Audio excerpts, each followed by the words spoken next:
morning. Good morning. Again, this is our Titan Title Mastermind series. And today we're covering, and I'm going to read this so I get it right, the art of getting into luxury real estate with Andres Serafini. You'll hear all about Andres in a moment. He is one of my most favorite people in the world, and I'm so impressed by his business. So I will give you all the facts and figures about Andres in a moment. But today's topic, we are, and again, like I said, I'm going to read it so I don't get this wrong. We're stepping inside the world of high-end real estate today with Andres Serafini. He's a top 1% realtor nationwide and founder of the Washingtonian Group. In this class, Andres is going to share his proven strategies, personal insights, and tactical approach to breaking into and thriving within the luxury real estate market. We're going to have a great discussion today. I am super excited. Before we do that, let's do a little housekeeping. Again, welcome everybody to one of our mastermind series. We have other members of the Titan Title team on the call today as well.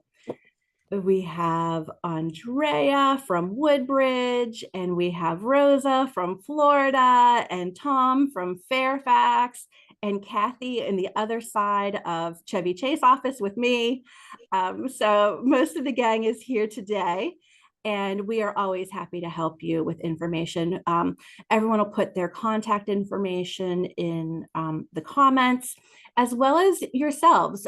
This is definitely a good way to network for referrals. We typically have agents from multiple parts of the country in on our masterminds. And so, feel free to put your contact information or your information as far as where you're located, and the other participants will be able to see. And if they have a need in your community, hopefully they'll reach out to you. We like to have, foster a great community amongst our agents here. We do have a continual basis of rolling schedule of classes here at Titan. Some are jurisdiction specific, some, like our masterminds, can be applied nationwide. So be sure to check out our website at titantitlemetro.com and go ahead and check out our classes and our masterminds that are upcoming. We do a combination of virtual and lunch and learns and in person. So please join us again in the future. It'll be great. So without further ado, let's get into our mastermind today with Andres Serafini. So, and I had to write some of this down too, because like I said, Andres is one of my favorite people, and I could sit here and gush about him all day. And you will know nothing about him other than I'm a big fan. So I wrote a few things down so you know that you are really truly getting a master in the industry here. So Andres Serafini is the founder of the Washingtonian Group and a co-founder of Realty of America. He is a Washington, D.C. native and currently lives in Bethesda. He has nearly 2 decades of experience specializing in record-breaking luxury sales and multi-billion-dollar developments. He has brokered some of the largest and most complex transactions in our region, so he knows what he is talking about. His group, the Washingtonian Group, has achieved a combined total sales volume of $700 million, and he is recognized as a top 1% realtor nationwide. So without further ado, I'm going to unpin myself here, and let's get Andres Serafini on the screen. There we go. Andres, thank you so much for joining us today and sharing all of your experience so that we can all be Andres when we grow up. Heather, thank you so much. What an introduction. I really appreciate that. I was honored to be asked to do this, and likewise, the sentiment is mutual. You and all the ladies at Titan Title and all the support are near and dear to my heart, and you guys have supported us so much throughout our career, and we owe a lot of our success to you because it really is a team. Thank you so much. I appreciate your kind words as well. And let's now share the wealth of knowledge with everybody else on the call. So we're going to start from the beginning. And that's just, let's go back to, how did you begin your real estate career and what made you want to go into real estate to begin with? Well, interesting enough, I was working in politics. I grew up in the area, as you mentioned. I played soccer in college, and then after soccer, I started working in for the Organization of American States here in DC. My parents are immigrants. My mother is from Colombia, and my father is from Italia. And coming as immigrants to this country, they felt that the Washington D.C. area, the only way, the path of success was to work either through the government or the public sector. So immediately studied political science, went into politics, and found out that it wasn't for me. In around 2007, a good friend of mine that I played soccer with that was from the area was working in real estate. And probably like everybody in 2007 was just absolutely killing it. You know, the market was completely different. I looked at him through this lens going, wow, I love what you're doing. So automatically I was attracted to real estate, not knowing that when I spoke to him, he said, you know what, get your license. And the best thing you can do is buy your property or your first property for yourself. I was 21 years old. I said, okay, that sounds great. So I started doing that while doing a dual career. And of course, in 2008, we all know what happened, right? The market absolutely crashed. And I remember I was still in this kind of dual position, dual career, where I would wake up in the morning, I would go do home inspections at 7 a.m., then I would jump on the metro, be at work by 9, work 9 to 5, and then at 5, jump on the metro, pick up my car from the metro station and go show clients. And I was doing that for quite a bit. And then I realized, you know what? Even though the market is so shaky and whatnot, I didn't have that passion for politics anymore. And I really loved just kind of the idea of real estate. At that time, it was much different. I was working on short sales, foreclosures. I was helping people that were in very tough positions try to save their home, or many times just, sell their home so that they could relieve some of the stress and debt.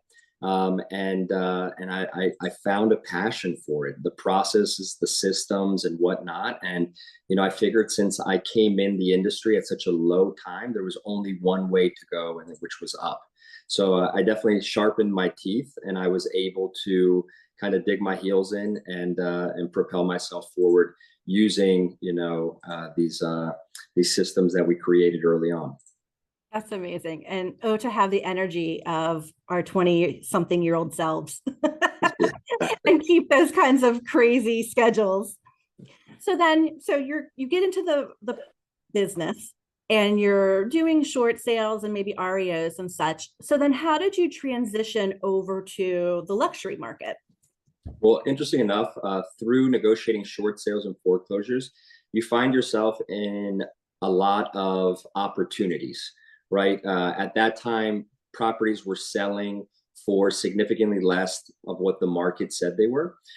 So I was struggling trying to find people in my age and demographic who had the means and capability to buy properties. And it was just very hard. All my friends were fresh out of college, just like me, just starting their careers. But I had these opportunities, these homes that seemed to be very worthwhile if you could find the people to invest in them. So I actually leaned on my family, my parents, friends, the people in my community that had money, older, kind of already established clientele. And I basically said, you know what, I have an opportunity for you where if we were able to get this home for significantly less of what the market had, and then we could rent it out, would that be something worthwhile for you? And they said, yeah. So we were looking at homes and things in the area, which were, Bethesda, which I grew up in, Rockville, Kensington, Chevy Chase. And we were finding these opportunities to be able to bring to them. And then we would find renters for them and they would rent it out. And then fast forward a few years, I was going, you know what, how do I break into a type of clientele that had repeat? Because not everybody, when they're buying real estate, can do it on a annual basis. And I was looking for people that were able to repeat buy. And then I reached out to some friends in the industry that were doing development. And I said to them, I said, what do you look for in a broker? And they basically said, I look for one of two things. The first thing is that you're able to bring me a buyer. The second thing is you either bring me my next opportunity. And I didn't have any buyers at that time. So I said, what are your next opportunities? And he starts describing some of these properties that we had sold early on a few years back. And I said, you know what, I might be able to structure something for you. So I went back to them and said, it's been a great run. You've been able to take advantage of this rental, but what about if I could bring you an offer? And that's how it kind of started. I started figuring out a way to bring a development opportunity to these luxury developers with the understanding that I would get the listing on the back end. And that's kind of how I broke into the luxury space. That's awesome. And it's funny because it's like you hit both ends of the spectrum of real estate transactions, at the same time, right? So you have, the REO, foreclosure, blighted, situation on one end, and then you have the luxury builder on the other end. So it's amazing how you were able to convert what some people maybe turn their noses up at, as far as a type of transaction, to then turn it into what a lot of agents aspire to on the luxury end of things. So that's really, really impressive. So once you get these luxury listings, I think one of the things that can intimidate a lot of agents as they're breaking into the luxury market is, how do you market luxury property, right? How do you find those luxury buyers, particularly if you're not a luxury person in your own day-to-day life? So walk us through the difference between marketing a luxury listing compared to a listing at a more affordable price point. Sure. So I would say the systems and processes aren't much different, right? You're going to want to create that brand for yourself, and you're going to want to go ahead and leverage those systems and that brand for everything. I would say that if you looked at our marketing material for, let's just say, an under $1 million house versus a $3 million house, on the front end, you're probably not going to see too much different, right? We take world-class videos, we have amazing photos, and everything that really what we're doing. The difference is what we're doing is we're leveraging those a lot more. So the brand maintains the same because you can't vary the brand. If not, people will see through it. But rather what you invest into it is the biggest difference. So for instance, if I have a $4 million listing versus a $700,000 listing and I'm going to stage it, I'm not going to probably invest, $20,000 into the $700,000 listing, but you have to do that on the back end so that it shows the way it does. The other big thing that we're doing is we're leveraging that content and we're taking it a lot further. So we're taking that across the ocean, and we're basically marketing it to other brokerages in the Middle East, in Asia, and across the world, because that clientele for that high net worth opportunity isn't necessarily only going to be focused on local levels. So I would say for the most part, everything is pretty much in line with the same. The difference is maybe on the front end, but on the back end, maybe you're doing things tweaking a little bit different. You obviously have to always remember your return on investment. So you're not going to necessarily invest so much to get it to where it is. For instance, the staging is one thing I'm talking about. But then you want to go ahead and leverage those listings to be able to start relationships with people across the country, different brokerages. I collaborate with a lot of brokerages, a lot of the same faces that I see on this call here. When I have a listing, I would love to bring them out to the listings. But the same thing goes for other brokers and peers across the nation, in Miami, in New York, in California, some of the more high-end places. And then we use that same marketing technique and went across the globe as well. So not necessarily tweaking too much of the brand because you want to maintain consistency, but rather the back end efforts, maybe that's where you're going to change a little bit more. Nevertheless, the biggest thing in luxury sales is not the luxury property, but the luxury service that you provide. So you're going to want to make sure that when you're dealing with these high net worth clients and other agents, is that you're giving them the level of quality of service that usually they're expecting, right? They understand. They're usually not first-time home buyers. They usually have done this once or twice. So you want to take that in consideration. At the same time, when you're dealing with a lot of these high net worth clients, you have to understand what's important to them, right? The honesty, the transparency. That's huge for them. Also, you want to make sure that the discretion is huge, right? And then lastly, the results. They want to work with somebody and your marketing that achieves results. So I'd say that that kind of is really what they're looking for. And you can position yourself in a way by taking that mindset and then leveraging your brand and then really just doing more for them to show them that you're really there to work for them. I love that. So honesty, discretion, and results. Those are the three takeaways from this part of our conversation as far as what those luxury clients are looking for in their agent. And I think that's really powerful. So you mentioned brand a little bit, and you know, anyone who's gone to your Instagram or your company social media can see the consistency in your brand. How important is having that personal brand in addition to your brokerage's brand when you're out there trying to obtain less luxury listings or are working with a luxury buyer or trying to attract luxury buyers? I think it's so important. I think it's so important. The consistency is really what you're creating in that brand. Social media has allowed us to show the world basically what we want them to see, right? We always laugh because social media, take it with a grain of salt. It's not always the reality of it. But when you're promoting and marketing, you have to make sure that it really shows the lifestyle that you are promoting, right? Because that's what luxury is. Luxury is a lifestyle. You know, that's what you have to remember and take away from it is that you're painting a picture. We do exotic cars, right? We have models at properties. We're doing certain things to show what the lifestyle looks like.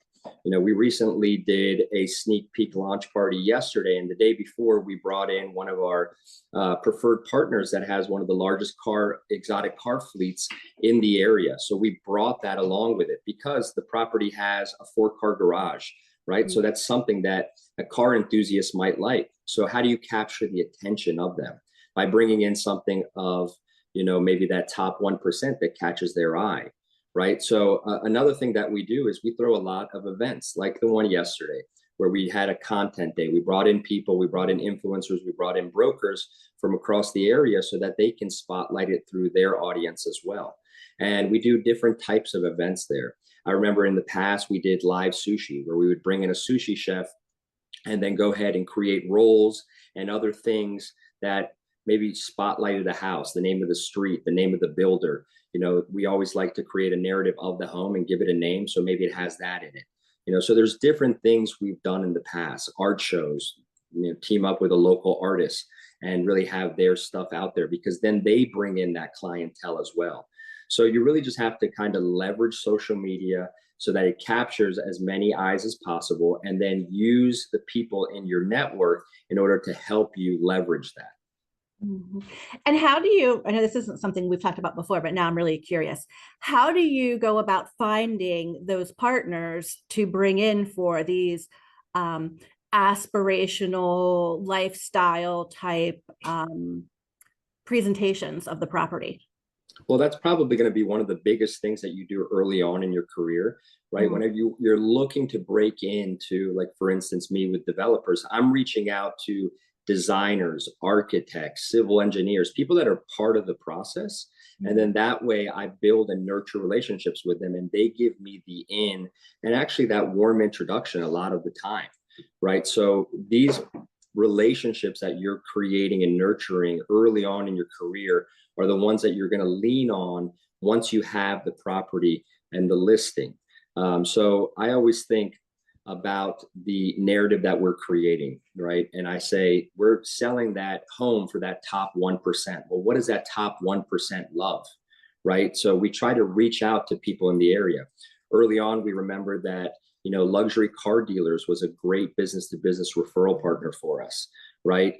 We also reached out to the wine sellers. Wine is another top 1%. The artists, as I mentioned before, vendors of boats and yachts and other things like that. So you have to think like the top 1%.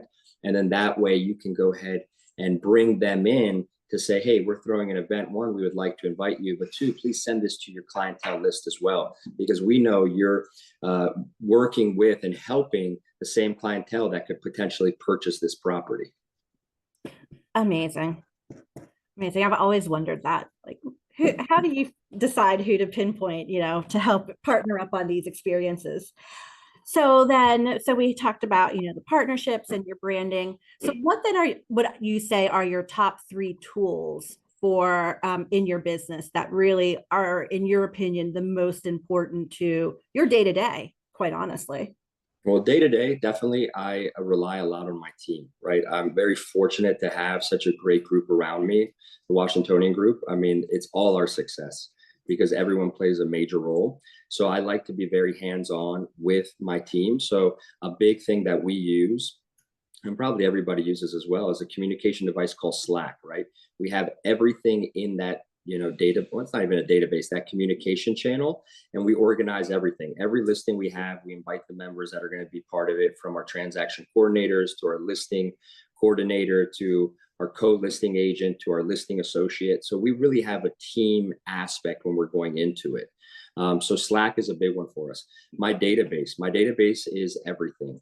I always laugh with my partner Daniel, because Follow Up Boss has been an amazing tool for us to stay on top of our day-to-day business and in our nurturing in the long run. So everyone needs to really dig in and care for their clients, and the only way to do that without having moments of slipping is through your database. So Follow Up Boss is a big one for us.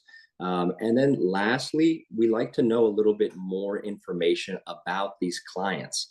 It's not always just the preparation for the property, but we also like to figure out who we're about to sit down and talk with.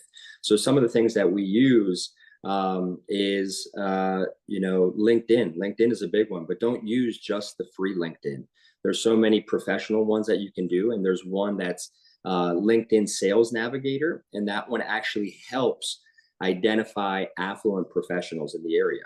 So when you're creating, this avatar of who you're going to be focusing on, you can use that. So like in the DMV, one of the big things that we look for our affluent database is, international buyers, local high level politicians, a lot of private equity and hedge funds. So we're kind of identifying who has the money and the capability to buy a 5, 10, 15, $20 million home early on. And LinkedIn Sales Navigator is a great one.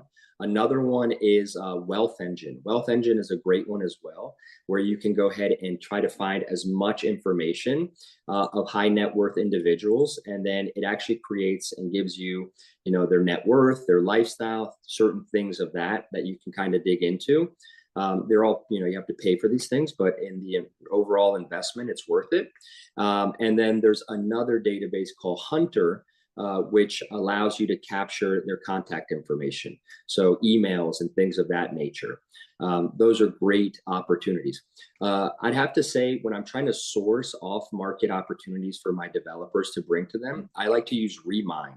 Remine is a great source because it allows us to create a heat map around the areas that our developers are looking to purchase these teardowns. And then we can identify who might have a high sales score. And then we look at homeowners that have lived there for 15, 20, 30 years that have, 200, 300, 400,000 dollars in equity, or maybe no mortgage at all. And these create these sales scores for us, which allow us to pinpoint who we are going to strategically go after, and say, hey, have you flirted with the idea of selling your home? I would be able to bring you an off-market offer. So please, keep us in mind. And then that's when the nurturing comes into place. Yeah, that's awesome. You mentioned some of my favorite tools, and I think this is so important. I'm going to reiterate, the items that you just shared with us. So, number one is team related, right? And using Slack for that communication within the team and setting up your individual teams for the different properties that you're representing. The second is your database, and you particularly use Follow Up Boss. I love Follow Up Boss. I just started using it as well, and I think it's a game changer. I think it's amazing. And then number three, preparing for the client, not just the property, and using those online tools to find information about your desired client or the avatar of your desired client, using paid LinkedIn, LinkedIn Sales Navigator, Wealth Engine, Hunter to capture that contact information, and then remine using, a variety of criteria. I can tell you the group, not Andres, that, PropStream also can get you a really nice list of people who, have owned their properties for several years, have a certain amount of equity and so forth. And those lists are just really, really powerful. We at Titan can help you put those together, those lists. And I think it's just a really, really amazing tool. All right. So I always find this is my favorite part of most of our masterminds. I always find it so interesting how people structure their day and what their habits are. So, how do you structure your day to stay organized and productive and be successful? Because my experience has been the most successful people have the most routines in place. So, what's your typical work day like? Yeah. So definitely a creature of habit. I try to not stray away too much on my day to day. One thing I will tell you is that I was never a morning person, and then I taught myself how to become a morning person because I figured that self care is very important, especially in our day to day. It's really important that you invest time into yourself. So my mornings are always mine. I try to wake up, somewhere between 4 and 5 a.m. And I just focus on getting myself in the right space before the world wakes up. It's me time, is what I call it. So I like to work out. Sometimes I use a guided meditation app called Headspace, which helps me get into the right headspace, per the name. I like to focus on, maybe a little bit of reading, maybe a podcast, something that's going to put me in that right space, because I have kids. As soon as 7 a.m. walks up, it's like clockwork. The house goes crazy. Yeah. So by that time, I've already done kind of what I want. Usually my daughter walks down to the gym and at 7 a.m. and, I chase her around the house because she's like, "You're a sweaty monster." And I try to just try to give her a little bit of love. And then she's getting ready for school. So then I'll go upstairs, I'll drop her off at school. And then that's when the workday starts, once I drop the kids off. I focus on the team in the morning. As I mentioned, you're talking about most important tools and resources. Well, I think my biggest resource that I'm very fortunate is my team, right? Yasmin, Kevin, Daniel, everybody offers such a great support system. So in the morning, what we have to do is sit down and we get on a call, and we talk about it with our VAs and our in-persons of, what's important. So Mondays, we go over listings and we go down Slack and we talk about every single listing and where we are in the process. And our VAs are chiming in, Yasmin's chiming in, I'm chiming in, everybody's taking notes, we're updating, right? So that's super important on Mondays. We also have marketing calls. So we get in with the marketing team, we talk about what we're working on, our mailers, our social media, everything. We have our onboarding. As you know, as you mentioned earlier, we just founded Realty of America, and we're bringing on a lot of great agents here in the DMV and across the nation. So it's all about the onboarding experience that we're doing there. And then at the same time, our buyers, Wednesdays is for buyers. We're doing the same thing. We're going down the Slack channels. We're talking about all our buyers. We're figuring out where we are with that. So we're really just diving in early on every morning on what we have to do to outline the day so that everybody's on the same page. And then for me, it's my CEO time where I'm just delegating as much as possible. And then after that, so mornings are teams, then it's clients afterwards. Then we're focusing on clients, and we're not only calling them, because it's very important to go ahead and check in with everybody, give them updates via email, but at the same time, phone calls go a long way. Picking up the phone, letting them know updates, what you're doing. They want to feel as informed as everybody else. And then usually we're going out face to face, we're having lunches, we're having coffees, and we're checking on properties. So if I had to break it down, it's me time, team time, client time. And then usually when we wind down, it goes back to family time in the evening. Very nice. Yeah, those early mornings are killer. I'm not quite there yet. I'm working on it though. So then, we talked about the importance of identifying the client, your clientele up front, identifying the right properties, marketing the property, and so forth. what is then your follow-up process post-closing, or even just with prospects? What's your follow-up process with your prospects and clients to keep them engaged and keep them then as a referral partner for additional business moving forward? Yeah. So communication is key. I prefer to over communicate and over inform clients on what's going on. Even if there's no updates, just let them know, hey, this is what we're working on. We don't have anything yet, but this is what we're waiting on. So communication is super important, and it's broken down into calls, as I mentioned, texts, emails, and then face-to-faces as well, right? Even during the process, it's good to just take them out to lunch and give them an update, right? I tell my team when we're under contract, there should be at least once a week what's going on. When it's a new client, next steps. That's the most important information that you can give and follow up is what to expect next, right? Because for a lot of times, unless they're a savvy investor or developer, this is the biggest, most important investment of their life, and they're scared. They don't know what's going on. They hire us because we are the professionals. We have the plan, we have the strategies, but at the same time, it's so important to keep them informed. So it's every Monday on our listings, we have what's called an LMU, a listing market update. We send that out to them. We let them know how the last week went, how the open houses went over the weekend, any updates and feedback, right? That's every morning we do that, every Monday morning. And then we have to understand that when we're getting leads coming in, we've been able to leverage our listings to bring in leads. And then usually we make an introduction and we send that out to team members of ours. So what we do is through Follow Up Boss, we send a text message that allows it to have the Follow Up Boss number, my number, and then the buyer's agent number on it as well. We create a group text to say, hey, we're here for you. Here's the property info. Let's set it up. And then that's the handoff to our team members, but then all the communication stays within the Follow-Up Boss number in this text message thread. And I let them know that this is our business line, and we like to use this group chat for all business because it keeps it organized so nothing falls through the cracks.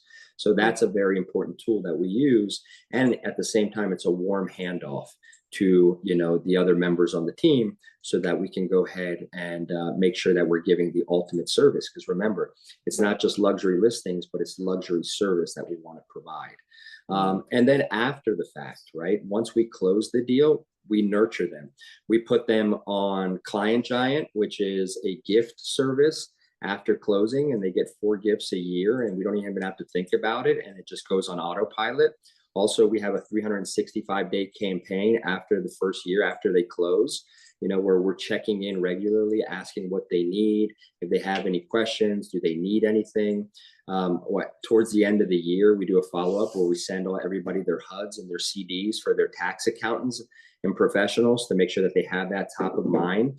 And then more importantly, we're inviting them to events, whether it's launch parties at new listings or client appreciation parties, or, to a game, or, anything that we can kind of think of that will just show them, hey, let's hang out because I know I'm your real estate professional, but I'm also your friend now. Yeah. Yeah. And that's really the best part of the business, is the relationships you're building. I know once closing's over, sometimes, we have certain clients that even come through the title company that by the time the closing's over, it's like, oh, I'm not going to talk to you every week anymore. But to your point, now you have an opportunity to build a deeper relationship, right? So sometimes what we do is we curate things like a dinner. We'll put like-minded people. A lot of times, like for instance, we're doing one where we're going to rent out a suite at the Wizards, and we're take everybody to a Wizards game, and we're going to put a lot of high net worth individuals in the same box together. People from hedge funds, developers, money managers. So we're putting together and curating a group of people that I think will find value in meeting one another. And that's ultimately what we are, right? We broker deals, but we also broker relationships. And I always tell people, probably my superpower is being a connector. I meet people, and then I become friends with them, and then I put them in other opportunities, not only real estate, but anything. And I think that's what's opened up doors, because even leveraging a listing, like for instance, the Bradley Beal deal that we had and that we were so successful with, I was able to capture billionaires from that thing. And now build a relationship with them, and open up opportunities for developments in Las Vegas and everywhere else. So I really value these opportunities. And I say, whenever a door opens, make sure that you run through it. And then more importantly, you nurture and you seize the opportunity. Nice. That's awesome. So what would you say though then is the biggest mistake agents make when they're trying to transition from a standard market into a luxury market? What's the biggest mistake you've seen agents make or that you think they can make? Yeah, not being genuine, right? I think that's the most important thing, is that people can see right through that. If you're not genuine, they will literally be like, dismiss you, right? So I think that's a huge one. Just because, you put on, I'm going to make fun of myself, you put on a suit and you wear a nice watch, right? If that's not who you are, then they'll know that's not you. It's not like you can just go sit in front of a fancy car and take a picture and then, oh, I'm luxury. Like, no, that's not it. You really have to be genuine about what you want. Even from when I was very young, I was always a suit guy, right? I always remember my mom telling me, you can never be overeducated or overdressed. So I took that to heart. And this becomes a part of me. Monday through Friday, I'm always in a suit. Well, I would say 99% I'm always in a suit, right? Yeah. And people have learned to know that that's my brand. And they even tell me, you don't have to dress up for me. And I look at them and say, no, yes, I do. I do have to dress up for you because I take this very serious and I want to make sure that I represent you in the same light. And then they go, okay, great. I'm genuine about it, right? So you just have to be genuine about who you are and your value add. I think that's the most important. You can't fake it. And more importantly, when you have an opportunity, nurture the relationships that will open up those warm introductions. So don't just try to jump to the CEO. Maybe break in to somebody who's connected to the CEO that you might have a more deeper connection with, right? Always try to get in through somebody who knows somebody. And I always tell people, I go, I wasn't born, in the luxury space, right? As I mentioned, my parents were immigrants. They came here. They made the most optimal life for me. I mean, it was amazing, the opportunities that they gave me. But at the end of the day, I felt that now I had to leverage these relationships over the years in order to put myself in the position. And if you don't have what I like to call the golden spoon fed to you early on in your life, create the opportunities, right? Think about where people of high net worth and value are. Sports is a big one for me. I love Formula One. I go to Formula One races. There's a lot of high net worth people there, right? I love golf. Golf is something I learned on early on in my life that business was done. So I put it in my head. I'm not good at golf, but I have fun doing it. And I go out and that's something that I share with them, right? And if you don't have those kind of same qualities and connections, maybe, go to a nice restaurant and sit at the bar. And it doesn't mean you have to drink. I don't like to drink. I don't drink here, but I sit at the bar and I have conversations with people, and you let people know that you're in real estate. And you'd be surprised how many conversations are started because everybody in one way or another is interested, invested in real estate. And what's the number one question everybody always asks us, right? How's the market, right? So be prepared when they ask that. Don't just say, oh, you need to give like some generic question.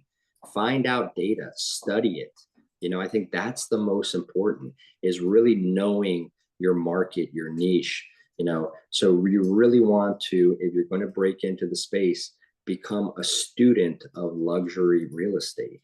Go to open houses, read reports, look at Axios and all the data. Wall Street Journal is a big one that, you can see what's going on. They're always talking about some of the largest sales across the country. You don't need to be hyper local. And I think that's one thing that I love about the new brokerage, is that I've been able to spread my wings across state lines and really be able to invest and talk to people from California to Texas to Chicago. And everybody's curious about maybe where they can invest, and when you have and you're dealing with high net worth clients, you just have to be very well prepared when you're talking to them, because you only get one opportunity to make a lasting first impression. So make sure that you are a student of whatever niche or craft that you're doing. And then that will help you when that door opens that we were talking about earlier, so that when you do run through, you have something of value to share. That's awesome. You've given us so many excellent resources and tools in your presentation today. So I just want to kind of do a little roundup here real quick before we start to wrap things up and get to some of our last talking points here.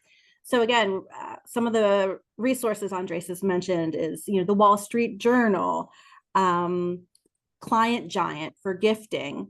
Let's see here. We've got, again, Wealth Engine, Remine, Hunter, Slack, Follow Up Boss, LinkedIn, and some of the paid LinkedIn databases. This is all really, really powerful information. Headspace for your day-to-day, really good stuff. So definitely everyone listening, like, take note, check out these services and these different apps and resources, and become a big real estate nerd like I am. Like, I honestly think I'm going to walk away from title and go be a luxury real estate agent so I can spew these facts and figures all day long. I would be happy to work alongside you. There we go. There we go. That's it. I'm joining the Washingtonian group. Forget it. I'm done. Well, we're being mindful of time here, so let's wrap it up, and then we'll have a few minutes for questions. So if anyone has a question, go ahead and start typing it in the chat box. We'll capture them and address them all. But for one last question here, Andres, looking back over your career so far, what would you say was the most impactful change or habit you developed that really took your business to the next level? Yeah, I think going from a solo agent, so I was always on a team. So growing up playing soccer, I knew the value of having teammates, right? So I think teaming up with people that are in a position of where you want to go early on in your career is so instrumental, right? Because they help expedite your trajectory so much faster, because they're already in the motion, right? They're already dealing with clients. They already have listings. They already have, the processes and systems, because those are the hardest things early on to figure out what you need to do. Your process and systems need to be top notch. My team always makes fun of me because they say you have a checklist for a checklist. Like, I rely on my processes and systems, and I get mad when we don't follow them, because it really is dummy proof. It really outlines everything we have to do in a transaction so that we can never drop the ball, because my team knows that the number one thing is don't embarrass me and don't cost me money. And I think these systems allow that, right? To put it on autopilot so that we don't have to worry about forgetting a step. Because when you're dealing with 5, 10, 20, 30 listings and clients at a time, we're only human. We're going to make mistakes. So rely on the systems, rely on your team, delegate, right? So if I had to go back and give anybody a little bit of advice, is that when you're getting into the business, maybe team up with somebody, get a mentor, really figure out somebody who's where you want to be already, and then just become a sponge. And when you join that team, just don't sit there in silence. Be proactive. Ask to shadow them. Ask to come along on listing appointments and buyer consults and everything else. Really pick their brain, because that is something that's so valuable. So again, looking back, most impactful, I'd say, is building my team. I wouldn't be where I am without them. I owe them so much, and I every day, I'm very grateful that I'm able to work alongside them. You do have a great team, and if they're in the background and can hear this, you guys are a great team. We love working with the Washingtonian group. All right, well, let's open it up to any questions here. Feel free to again, put it in the chat box, or really even, you can even unmute yourself. Let's get crazy here. But if anyone has any questions about any of this amazing information, there are so many takeaways. And honestly, Sarah Rodriguez, who typically is hosting our masterminds, is in an airplane right now coming back from a conference. Otherwise, she would be on here as well. And I'm kind of glad she's not, because she would definitely be following up with our next marketing meeting or next managers meeting with, forcing the routines. So don't tell Sarah that's the secret. All right. Does anyone have any questions? Definitely keep look in the chat. Andrea's been linking some tools. I see Yasmin on Andres's team has also linked some items. We have contact information for some of the participants or on today's call. Andrea has summarized some of Andres's great points today. One thing I'll share with you is that right now we're working on putting together like a training course for agents, not necessarily that just want to get into luxury, but I think understanding that love what you're doing and who you're serving now, and if you can work on your systems and getting yourself into the right mindset, and then fine tuning your systems and processes, it's going to help you. So we're really focusing right now and putting together kind of a training tool for all agents at all skill levels, because if you build that foundation, I think it's going to make it much more easy to level up, whether it's in volume, whether it's in units, whatever your goals are. You want to try to invest in yourself as much as possible, and then what's going to help propel you there. So we're working on that. We're going to be able to roll that out pretty soon, so that's something that we're always happy to share later on. Awesome. And in the meantime, we do have a couple of questions here. The first question I have here from Angie is, how has this market affected you and your clients? The stock market, et cetera, like our luxury clients on hold right now. Yeah. Well, hi, Angie. Great question. And it is obviously impacted everybody, because affluent people with money understand the market so much more. Right now, if you have money, a lot of people are just sitting on the sideline. Right now, they're waiting to see what's going to happen. I think if you follow global news, just like many of our clients, and as we all should, you see that there's a lot of uncertainty early on. Right, the market is very volatile right now. It's going up and down on the stock market. With these tariff wars, it made a huge impact. So really what we're looking for is to be able to educate those clients and let them know when there is an opportunity that we think is worthwhile. And there is always an opportunity, right? But I'll tell you one thing, people with money right now are very picky, and they are not overpaying. It's not like during the pandemic when it was cheap money, free money is what I called it, and people would spend it because you'd be able to capture such a low interest rate. Right now, you really have to price your properties and your listings really well. If you overprice it, you're shooting yourself in the foot. So talk to your sellers, let them know that the market has shifted, and show them data of what's happening.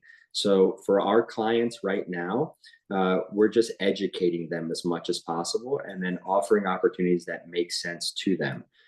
Aside from that, I think it's very important to also bring opportunities that can leverage their money. So we're bringing them into development deals, and we're bringing them into other things where maybe they don't need to hold on to real estate unless they have to. But then you always have to look for the people that have a need for real estate, right? I always talk to my team about the D's, the strong D's here, and looking for people that have a need to sell, right? So we're looking for people that, diapers that need more space, diamonds that are getting married, death is one that unfortunately needs a realtor, displacement, downsizing, debt. Affluent people are always trying to write off taxes at the end of the year, so they want to buy properties to alleviate some of that debt. And there's things that you have to just look into. So really focus on people that have a need to buy and sell.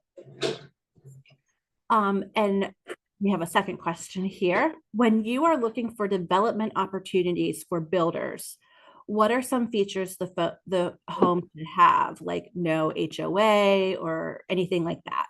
Yeah, so HOA is a tough one, right? Because you're restricted to what you can build. So we're always not necessarily looking at HOAs. However, we're always looking at the areas that people want to come in, whether it's anchored by amazing school systems or easy commute, or the commercial corridors around different neighborhoods are always good things for us. Also, what we're looking for is the actual lot. So the topography is very important because that's going to go into site work and that's going to cost more money, right? You're going to want to look for size lots to know what size home you can put on there. So just educating yourself on that is very important. Understanding that, a lot of times the corner lot, which we used to think was the king of the hill, isn't the most desirable for a developer because of all the setbacks, right? So you just really want to understand the product before anything. And then lastly, you just want to know your numbers. So one thing I will share with you is talk to these developers and ask them what their cost per square foot is to build so that you can run the after renovated value. You know what that ceiling is in the neighborhood. Let's just use round numbers, right? The after renovated value in this neighborhood is $2 million, right? And then that's what your target is. Then their price per square foot to build is $200 a square foot. We know in that neighborhood, it's about 5,000 square foot minimum. So right there, you're at $1 million of what it's going to cost. So you take that 2 million, you drop it now down the cost, which is, $1 million. So now you're at $1 million. And then how much is the acquisition price going to be?